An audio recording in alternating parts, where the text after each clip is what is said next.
माघ कृष्ण पक्ष की चौथ को गणेश चौथ का व्रत होता है। इसे संकटी चौथ और सकट चौथ भी कहते हैं। सुबह पहले सिर सहित नहाएं, मेहंदी लगाएं और सफेद तिल और गुड़ का तिलकुट बनाएं। एक पटरे पर जल का लोटा, चावल, रोली, एक कटोरी में तिलकुट और रुपए रखकर जल के लोटे पर सतिया बनाकर 13 टिक्की करें और चौथ व विनायक जी की कहानी सुने। तब थोड़ा सा तिलकुट ले लें। कहानी सुनने के बाद एक कटोरी में तिलकुट और रुपए रखकर हाथ फेर कर सासू जी के पैर छू कर दे दें। जल का लोटा और हाथ के तिल उठा कर रख दें। शाम को चंद्रमा को अर्घ देकर जीम लें। 1 रुपया और तिलकुट जो मिश्रानी कहानी कहे उसे दे दें।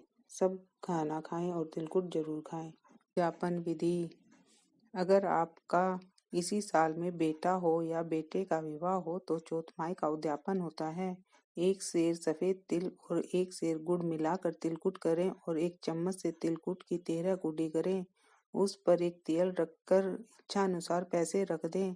मिनस कर सासू जी के पैर छू कर दे दें। चौथमाई की कहानी सुने और विनायक जी की कहानी सुने। सिर्फ चौथ माता का उद्यापन करें तो एक थाली में 13 जगह 4-4 पूरी और हलवा रखें और एक तेल रख कर उस पर पैसे रख कर सासू जी के पैर छू कर दे दें और ब्राह्मणी को भी जिमाएं। ब्राह्मणी को 1 कुडी तिल और हलवा पूरी दे दें और दक्षिणा दें। सकट चौथ व्रत कथा। एक साहूकार और एक साहूकारनी थे। वे धर्म पुण्य को नहीं मानते थे। इसके कारण उनके कोई बच्चा नहीं था। एक दिन साहूकारनी पड़ोसी के घर गई। उस दिन सकट चौथ था। वहां पड़ोसन सकट चौथ की पूजा कर कहानी सुना रही थी। साहूकारनी ने पड़ोसन से पूछा, तुम क्या कर रही हो? तब पड़ोसन बोली कि आज चौथ का व्रत है, इसलिए कहानी सुना रही हूँ। तब साहूकारनी बोली, चौथ के व्रत के करने से क्या होता है? तब पड़ोसन बोली, इसे करने से अन्न धन सुहाग पुत्र सब मिलता है। तब साहूकारनी ने कहा, यदि मेरे गर्भ रह जाए तो मैं 1.25 सेर तिलकुट करूंगी और चौथ का व्रत करूंगी। श्री गणेश भगवान की कृपा से साहूकारनी के गर्भ रह गया तो वह बोली कि मेरे लड़का हो जाए तो मैं 2.5 सेर तिलकुट करूंगी। कुछ दिन बाद उसके लड़का हो गया तो वह बोली कि हे चौथ भगवान, मेरे बेटे का विवाह हो जाएगा तो मैं 5.25 सेर का तिलकुट करूंगी। कुछ वर्षों बाद उसके बेटे का विवाह भी तय हो गया। उसका बेटा विवाह करने चला गया, लेकिन उस साहूकारनी ने तिलकुट नहीं किया। इस कारण चौथ माता गरजती हुई आई। उन्होंने फेरों से उसके बेटे को उठाकर पीपल के पेड़ पर बिठा दिया। सभी वर को खोजने लगे पर वह नहीं मिला। इधर उधर लोगों ने बहुत ढूंढा परंतु वह किधर भी नहीं मिला। इधर जिस लड़की से साहूकारनी के लड़के का विवाह होने वाला था वह अपनी सहेलियों के साथ गणगौर पूजने के लिए जंगल में दूब लेने गई।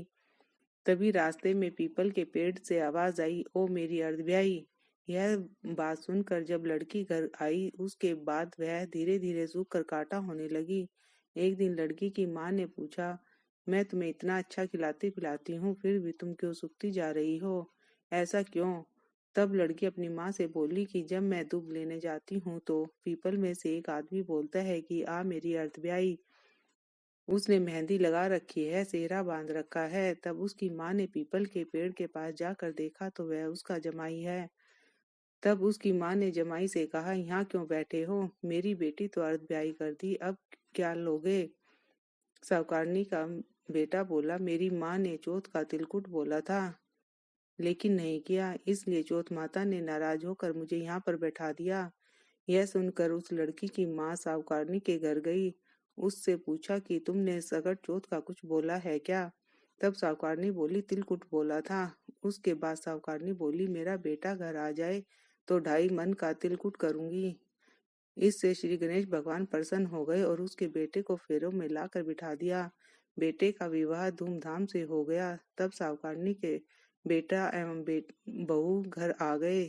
तब साहूकारनी ने 2.5 मन तिलकुट किया और बोली, हे चौथदेव माता, आपके आशीर्वाद से मेरे बेटे बहू घर पर आए हैं, जिससे मैं हमेशा तिलकुट करके व्रत करूंगी।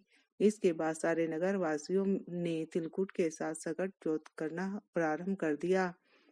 हे सकट चौथ माता, जिस तरह साहूकारनी के बेटे बहू मिलवाए वैसे ही हम सबको मिलवाना। इस कथा को कहने सुनने वालों का भला करना। बोलो चौथ माता की जय, गणेश जी भगवान की जय।